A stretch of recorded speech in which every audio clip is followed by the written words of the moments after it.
بسم اللہ الرحمن الرحیم الصلاۃ والسلام علیک یا سیدی یا رسول اللہ وعلی علیک و اصحابک یا نور اللہ اللہم صلی علی محمد کما تحب و ترضی عنہ۔ ایک خاتون کہتی ہیں، ایک خاتون بتاتی ہیں کہ درود شریف کے اندر بہت تاثیر ہے، بہت برکت ہے، اور اس میں ایک ایسا نظام ہے کہ اگر آپ اسے محبت سے پڑھیں، توجہ دھیان سے پڑھیں، تو کچھ ہی عرصے میں آپ کے سالوں کے مسئلے حل ہو جاتے ہیں، آپ کی بڑی سے بڑی پریشانی، بڑی سے بڑی بیماری ختم ہو جاتی ہے، لیکن شرط یہ ہے کہ توجہ دھیان اور محبت سے پڑھنا ہے۔ کہتی ہیں کہ میں اپنے گھر میں بہت پریشان تھی، شادی سے پہلے میں بہت خوشحال تھی، صحت مند تھی، کوئی تنگی کوئی پریشانی نہیں تھی۔ کہتی ہیں شادی ہو کر جب میں آئی، میرے شوہر کا رویہ میرے ساتھ بہت برا تھا، چھوٹی چھوٹی باتوں پہ لڑائی کرتے، تانے دیتے، برا بھلا کہتے، نہ صرف مجھے بلکہ میری فیملی کو بھی، اور پھر بھی ان کا دل نہیں بھرتا تو طلاق تک نوبت لے جاتے۔ حالانکہ معمولی سی بات ہوتی، لیکن کہتے کہ بس میں تمہیں طلاق دے دوں گا، تمہیں نہیں رکھوں گا، تم اس قابل نہیں ہو، مطلب اس طرح کی باتیں کرتے ہیں۔ کہتے ہیں کہ کبھی کبھی تو اتنی سخت ان کا رویہ ہوتا کہ مجھے گھر بھیج دیتے، اور میں اپنی امی کے گھر چلی جاتی۔ کبھی کبھی تو ایسا ہوتا کہ بچوں کو مارتے اور بہت برے طریقے سے مارتے ہیں، اور اس کی وجہ سے جو میری ساس ہے ان کو بھی تکلیف ہوتی کہ میرے بیٹے کا رویہ اپنے بیوی بچوں کے ساتھ اتنا برا ہے، اور میری ساس شرمندہ ہوتی لیکن میرے شوہر کو کوئی شرمندگی نہیں ہوتی۔ اچھا، اب جو ان کی ساس تھی نا وہ نابینا بھی تھیں، تو اس وجہ سے جو ہے وہ ساس جو ہے بیٹے سے اور بھی ناراض تھیں کہ بہو میرا اتنا خیال رکھتی ہے، میرے اتنے کام کاج کرتی ہے، اور گھر کا بھی خیال رکھتی ہے، بچوں کو بھی اتنا خیال رکھتی ہے، اس کے باوجود تمہارا اتنا غیر مہذب رویہ ہے۔ تو کہتی ہیں کہ میں بہت پریشان تھی۔ انہی ٹائمنگز میں ہمارے ایک جاننے والے نے کہا کہ درود شریف پڑھو، صلی اللہ علیہ محمد صلی اللہ علیہ وآلہ وسلم۔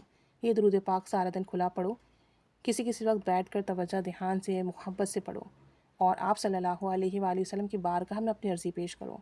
دیکھنا انشاءاللہ تعالیٰ تمہارے مسئلے حل ہوں گے، برکتیں ملیں گی، سکون آئے گا، خوشیاں ملیں گی، راحت ملے گی۔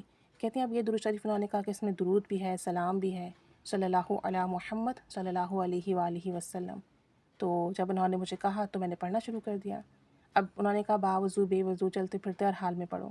کہتی ہیں میں نے توجہ دھیان کے ساتھ پورے دن کھلا پڑھنا شروع کر دیا، محبت سے پڑھنا شروع کر دیا۔ کبھی کبھی ہلکی آواز میں پڑھتی کچن میں کام کرتے ہوئے کہ میرے کانوں کو میری آواز سنائی دیتی، اور اس سے مجھے بہت سکون ملتا۔ کہتی ہیں کچھ عرصے لگاتار جب میں پڑھتی رہی تو مجھے چند ہی ہفتوں کے اندر اپنے گھر میں سکون محسوس ہوا، جو ایک بے چینی تھی، ویرانگی تھی، وہ ختم ہوئی، اور مجھے لگا کہ ہمارے گھر میں خوشیاں آنے لگی ہیں۔ اب میرے شوہر کو بھی جب کبھی وہ غصہ کرتے نا، اپنی غلطی کا احساس ہو جاتا، اور وہ معافی بھی مانگ لیتے، جس پر ہم بہت حیران ہوتے ہیں۔ کبھی کبھی بچوں کو بہت پیار کرتے ہیں کہ ہماری حیرانگی کی انتہا نہیں رہتی۔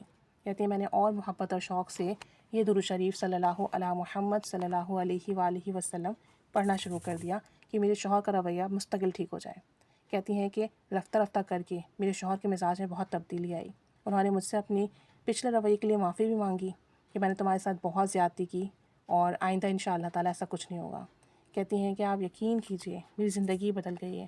اب ہمارے شوہر مجھے بچوں کو وقت دیتے ہیں، نہ مارتے ہیں، نہ ڈانٹتے ہیں، نہ غصہ کرتے ہیں، بلکہ اگر کوئی بات ان کو ناگوار لگے بھی تو درگزر کر دیتے ہیں۔ گھر میں خوشحالی ہے، سکون ہے، ہمارے ساتھ کھانا کھاتے ہیں اور بچوں کے ساتھ کھیلتے ہیں۔ کہتی ہیں آپ یقین کریں اس درود شریف نے تو زندگی ہی بدل دی ہے۔ کہاں ہمارے گھر سے رونے کی آوازیں آتی تھیں، کہاں ہمارے گھر سے اب ہنسنے کی آوازیں آتی ہیں۔ کہتی ہیں جتنا شکر ادا کروں کم ہے۔ ایک تو میں درود شریف کے راستے پر آ گئی، صلی اللہ علیہ محمد صلی اللہ علیہ وآلہ وسلم ہر وقت ورد زبان رہتا ہے۔ دوسرا، گھر میں سکون ہے، خوشحالی ہے، عزت ہے۔ تیسرا، میرے بچے بہت زیادہ خوش ہیں، میرے بچے اب ان کے اندر ایک اعتماد ہے جو پہلے نہیں تھا۔ کہتی ہیں زندگی کا کرینہ سلیقہ ہی بدل گیا ہے صرف اس درود شریف کی برکت سے، اور وہ بھی محبت سے پڑھنے کے سبب، توجہ سے پڑھنے کے سبب۔ تو اگر آپ بھی کسی بھی پریشانی میں تو محبت توجہ کے ساتھ درود پاک پڑھنا شروع کریں، انشاءاللہ تعالیٰ اس کے بہترین ثمرات ملیں گے۔ اللہ تعالیٰ سب پر رحمت کرم فضل کی نگاہ فرمائے، آمین۔